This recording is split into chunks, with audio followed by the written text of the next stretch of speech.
아멘.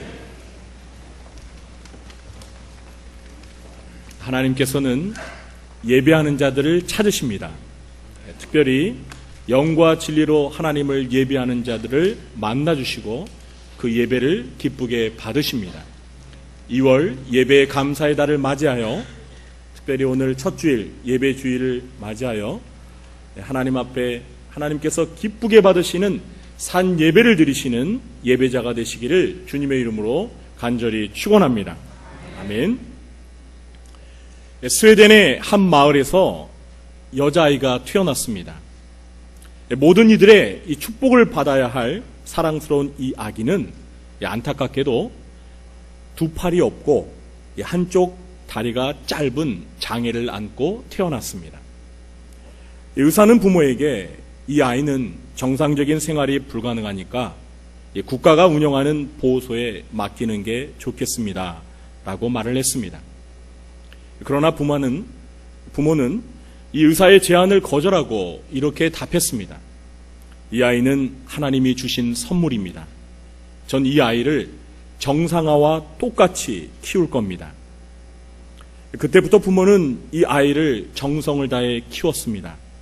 3살부터 수영을 가르쳤고요. 물에서 놀게 했습니다. 그래서 19살에는 세계 장애인 수영 선수권 대회에 참가해서 2개의 금메달과 1개의 동메달을 땄습니다. 그런데 어른으로 성장한 그녀에게는 꼭 이루고 싶은 꿈이 있었습니다. 어릴 때부터 그림과 음악을 좋아했던 그녀의 꿈은 직접 작곡을 하고 노래를 부르는 것이었습니다. 그녀는 자신의 꿈을 위해 스톡홀름 왕립음악대학에 입학했습니다. 그녀는 그곳에서 발로 악보를 그리고 노래를 불렀습니다. 이렇게 음악의 꿈을 이룬 그녀에게는 또 하나의 간절한 꿈이 있었습니다. 미국에 가서 재즈와 가스펠을 공부하는 것이었습니다. 그런데 마침내 그녀의 간절한 꿈이 이루어졌습니다. 스웨덴 국왕의 특별 장학금을 받아 미국에 가서 공부할 수 있게 된 것입니다. 이 이야기 속에 등장하는 주인공은 천상의 목소리를 지닌 천사라 불리는 레나 마리아입니다. 아마도 여러분들 대부분이 그녀가 부르는 가스펠송 You Raise Me Up 이라는 복음성을 다 들어보셨을 것입니다. 정말 너무나 감동적이지 않습니까? 이 레나 마리아는 언젠가 한 인터뷰에서 이렇게 말했습니다. 멀쩡한 신체를 가지고도 꿈을 위해 도전할 줄 모르는 것이 장애입니다.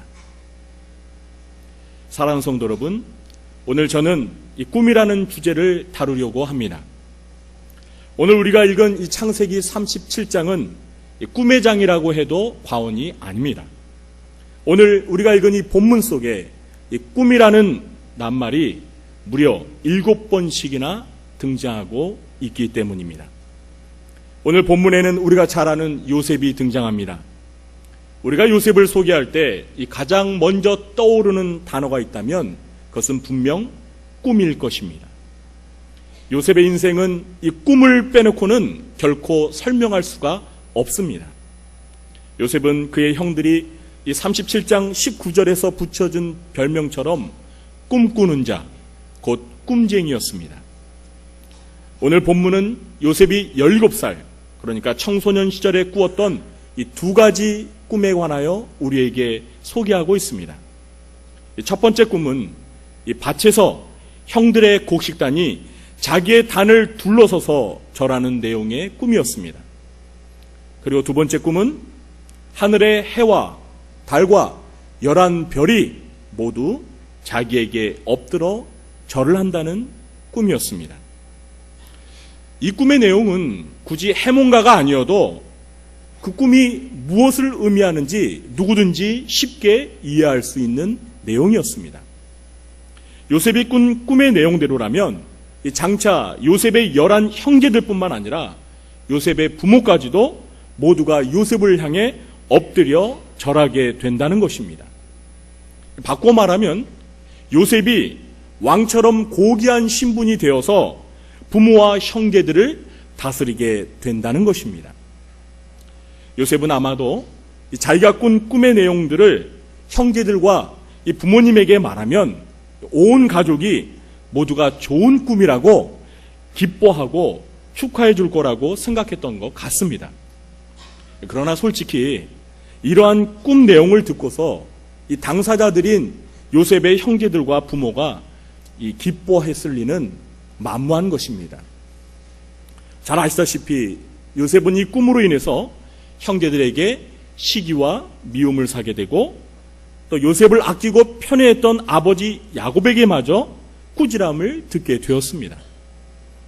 요셉은 안 그래도 아버지의 편애로 인해서 이 형들로부터 왕따를 당했는데 이 꿈으로 인해서 더욱 형들의 미움을 받게 되어 결국 형들로부터 죽임을 당할 뻔하다가 애굽으로까지 노예로 팔려가게 되고 맙니다. 이때부터 요셉은 그가 꾼 꿈으로 인해서 파란만장한 인생의 시련을 겪게 됩니다. 애굽에서 요셉은 자신이 충성하던 주인의 아내를 욕보인 강간 미수범이라는 이 파렴치한 죄인의 누명을 쓰고 억울하게 감옥살이를 하게 됩니다. 자, 여러분, 이쯤 되면 자신을 그 지경으로 몰아넣은 사람들을 원망하고 자신의 인생을 저주할 것 같은데 우리는 성경에서 그가 그런 어리석은 행동을 했다는 기록을 전혀 찾아볼 수가 없습니다. 어떻게 요셉은 그 어린 나이에 이 막다른 골목과 같은 환경과 처지에서도 자신의 인생을 비관하지 않을 수 있었을까요? 여러분은 그 이유가 무엇이라고 생각하십니까? 저는 개인적으로 이 요셉의 꿈과 관련하여 생각해 볼 때 그 이유를 이렇게 설명해 보고 싶습니다. 요셉은 이 17살에 꾼 그 꿈이 한밤에 허황된 개꿈이 아니라 하나님께서 자신에게 주신 꿈이라는 것을 굳게 믿었던 것입니다. 그리고 하나님께서 그 꿈을 반드시 이루어 주실 것을 확신하였기 때문에 결코 좌절하거나 비관하지 않았던 것입니다. 실제로 요셉의 꿈은 그의 나이 30살이 넘어, 그러니까 요셉이 17살의 나이에 그 꿈을 꾼 지 13년이 지나서야 문자적으로 실제로 성취가 되었습니다. 창세기 42장을 보시면 요셉이 애굽의 총리가 되었을 때 이 흉년을 피해 양식을 사러 애굽에 내려온 요셉의 형제들이 요셉에게 엎드려 절하는 장면에서 그 꿈은 성취가 된 것입니다. 창세기 42장 9절을 보시면 이 요셉의 형제들이 요셉에게 엎드려 절하는 장면에서 요셉이 그들에게 대하여 꾼 꿈을 생각하고 라는 표현이 있는데요, 바로 이것이 요셉이 그 꿈을 잊지 않고 있었다는 것을 입증해 주는 대목인 것입니다. 우리는 요셉의 인생을 통해서 어떤 교훈을 배울 수 있을까요? 하나님이 주시는 꿈은 반드시 이루어지고 만다는 것입니다. 하나님을 믿는 신자들 중에는 이 꿈과 관련해서 세 가지 부류의 사람이 있습니다. 첫 번째 사람은 이 꿈이 없이 사는 신자입니다. 이 꿈이 없는 사람과 꿈이 있는 사람은 인생을 살아가는 자세와 태도가 서로 다릅니다. 꿈이 있는 사람은 자신이 성취하고자 하는 인생의 목표가 분명합니다. 그러나 꿈이 없는 사람은 마치 행선지가 없이 이 바다 위를 표류하는 배처럼 인생을 무의미하게 살다가 그냥 사라지고 맙니다. 그래서 스페인의 철학자요 작가였던 이 발타사르 그라시아는 꿈이 없는 사람은 아무런 생명력도 없는 인형과 같다, 이렇게 말했습니다. 그리고 19세기에 이 미국의 시인이자 또 역사가요 소설가였던 이 칼 샌드버그는 꿈꾸지 않는 사람에게는 아무것도 일어나지 않는다, 이렇게도 말했습니다. 그렇습니다. 이 꿈이 없는 사람은 성취하고 싶은 꿈이 없기 때문에 아무것도 일어나지 않는다는 것입니다. 설령 꿈이 없는 사람에게 어떤 뜻밖의 기분 좋은 일이 일어난다 하더라도 그 사람은 그것을 그냥 우연의 결과라고 생각할 뿐 그 일에 큰 의미를 부여하지 않습니다. 성도 여러분, 의외로 꿈이 없이 사는 사람들이 많습니다. 이 꿈에 관하여 말하면 꿈은 어린 아이들이나 이 꿈 많은 청소년들이 꾸는 것이라고 이미 꿈을 저버리거나 포기하고 더 이상 아무런 꿈도 꾸지 않는 사람들이 우리 주변에는 많습니다. 더욱이 안타까운 것은 이 한창 가슴에 이 청운의 꿈을 품어야 할 청소년들이 아무런 꿈도 꾸지 않고 살아간다는 것입니다. 이것이야말로 정말 불행한 일이 아닐 수 없습니다. 세계 2차 대전이 발발하여 이 나치 독일이 이 폴란드를 점령하고 있을 때 이 폴란드의 유대인 전용 시장에 한 노인이 이 빈 책상을 앞에 두고 앉아서 소리를 지르고 있었습니다. 여러분, 여기 이 세상에서 가장 값비싼 것을 사가세요. 그런데 지나가던 사람들이 물었습니다. 아니, 노인장, 아무것도 팔 것이 없지 않소? 그러자 노인은 그 사람에게 이렇게 속삭였습니다. 나는 지금 희망을 팔고 있어. 나는 우리 민족의 꿈과 비전을 팔고 있는 거요. 그렇습니다. 이 미래의 꿈과 희망과 비전이야말로 인생에서 가장 값비싼 가치인 것입니다. 그러므로 우리에게 꿈이 없다는 것은 미래에 대한 희망이 없다는 사형 선고와 같은 것입니다. 우리들에게 꿈이 없다면, 그리고 우리의 사랑하는 자녀들에게 꿈이 없다면 우리들의 가슴에 꿈틀거리는 꿈을 주십사 하나님 앞에 기도하시기 바랍니다. 그러면 하나님께서 반드시 꿈을 주실 것입니다. 사도행전 2장 17절에서 베드로 사도는 이 요엘 선지자의 예언을 인용하면서 이렇게 말씀합니다.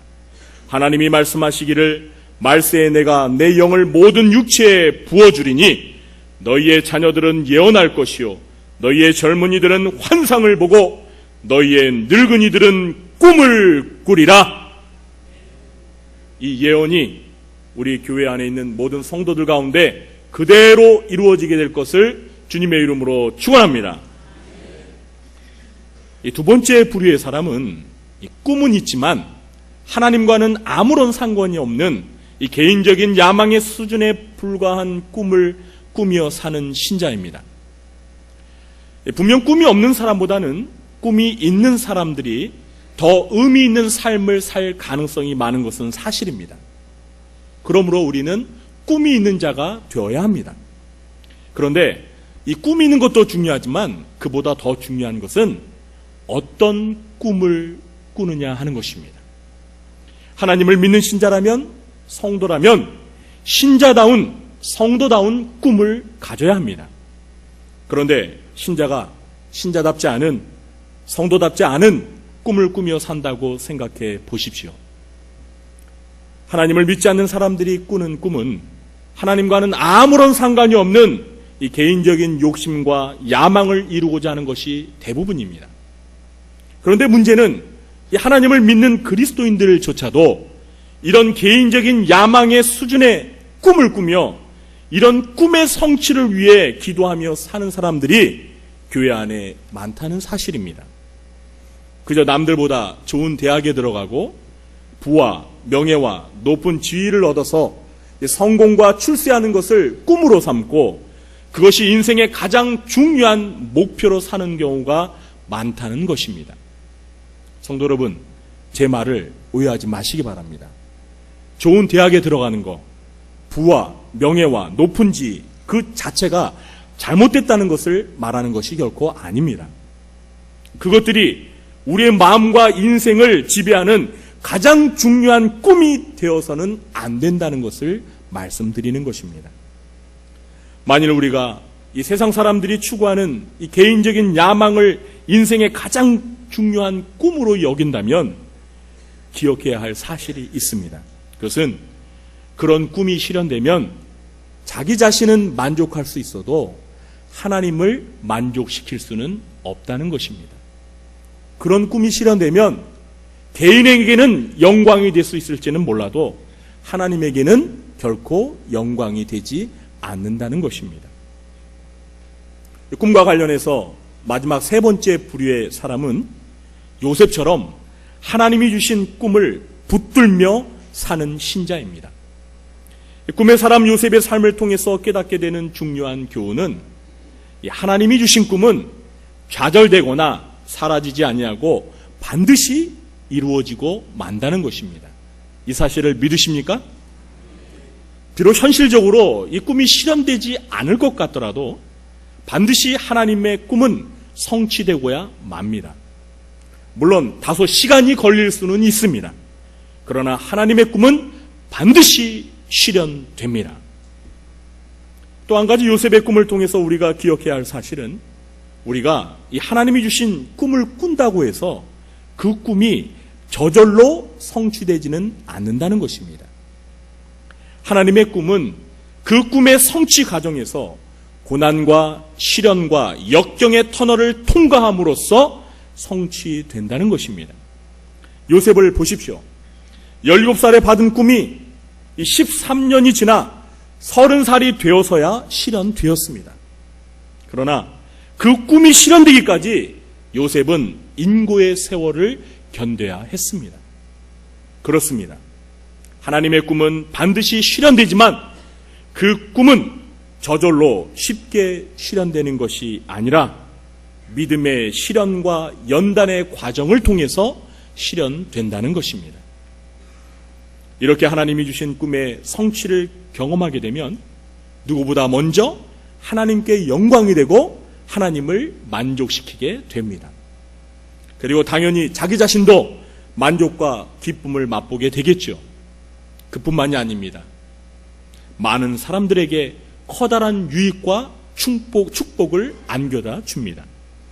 요셉의 꿈이 실현됨으로써 요셉 한 사람만 축복을 받은 것이 결코 아니었습니다. 요셉의 가족들 모두가 그 꿈의 혜택을 누렸습니다. 비록 그 가족들이 처음에는 요셉의 꿈의 내용을 들었을 때 불쾌하고 기분이 안 좋았지만 결국은 그 꿈이 온 가족 모두에게 유익이 되었던 것입니다.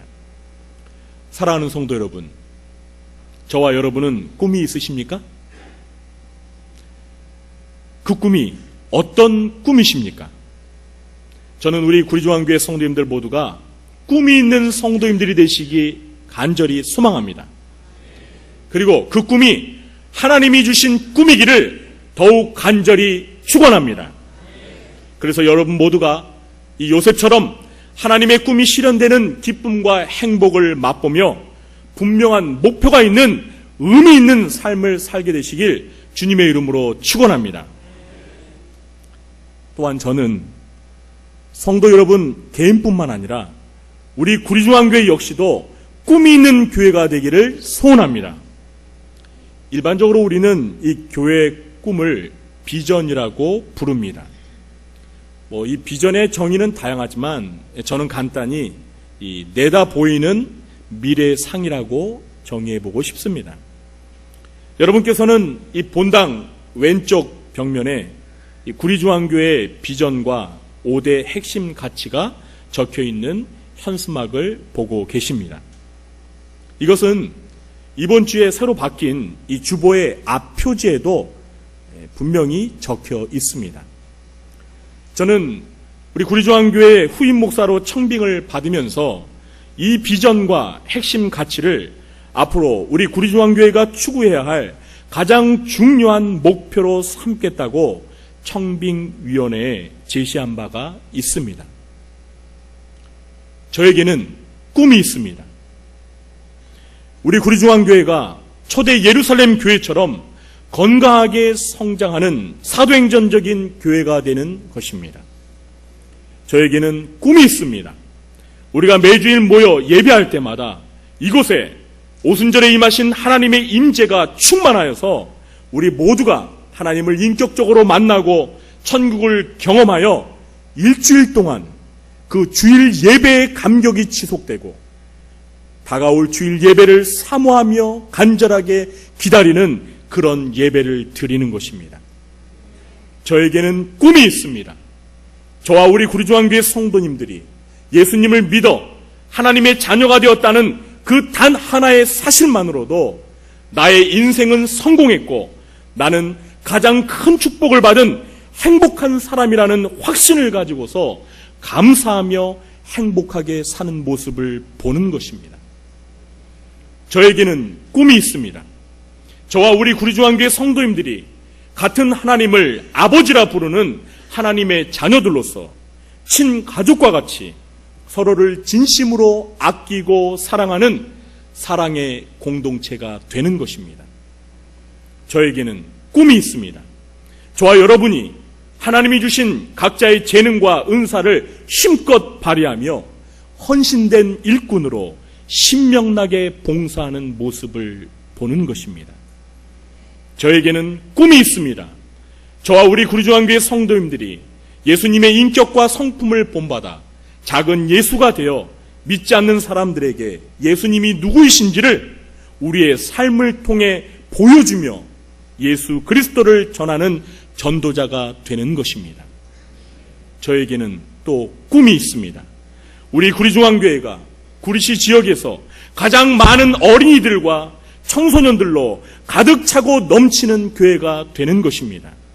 그리고 그 어린이들과 청소년들의 가슴 속에 요셉처럼 하나님이 주신 꿈이 그들의 마음을 지배하고 그들의 인생을 이끌어감으로써 어떤 인생의 시련과 역경을 만나도 용기를 가지고 극복함으로써 모두가 보석과 같이 빛나는 인생을 사는 것입니다. 그리고 그 어린 자녀들이 장차 이 나라와 민족을 넘어 세계를 무대로 삼고 하나님의 꿈을 펼침으로 이 나라와 민족뿐만 아니라 세계적으로 영향력 있는 하나님의 사람으로 쓰임받는 것을 보는 것입니다. 그러나 저는 이 꿈을 저 혼자 꾸고 싶지 않습니다. 여러분과 이 꿈을 나누고 싶습니다. 그리고 이 꿈을 여러분과 함께 현실로 이루어가고 싶습니다. 저는 조금도 의심하지 않고 믿습니다. 하나님이 주신 우리 교회의 꿈과 비전은 반드시 실현되고 말 것입니다. 앞으로 저는 올 한 해 동안 예배 시간을 통해 기회가 닿는 대로 이 꿈과 비전을 여러분과 함께 나누는 시간을 가질 것입니다. 제가 부탁드리는 것은 여러분들께서도 우리 교회의 비전과 5대 핵심 가치를 마음에 새기셔서 나의 꿈과 비전으로 삼으시고 하나님 앞에 이 비전의 실현을 위해 항상 기도해 주시고 노력해 주시기를 바랍니다. 그리고 오늘 말씀을 기억하시면서 저와 여러분과 우리 교회가 요셉처럼 꿈이 있는 성도가 되고 꿈이 있는 교회가 되어 하나님의 뜻을 이루는 밝고 희망찬 미래를 맞이하게 되는 축복이 있게 되기를 주님의 이름으로 간절히 축원합니다. 기도하겠습니다. 요셉의 꿈을 주신 하나님, 이 시간 꿈이 없는 사람들이 있습니까? 주님, 꿈을 주시옵소서.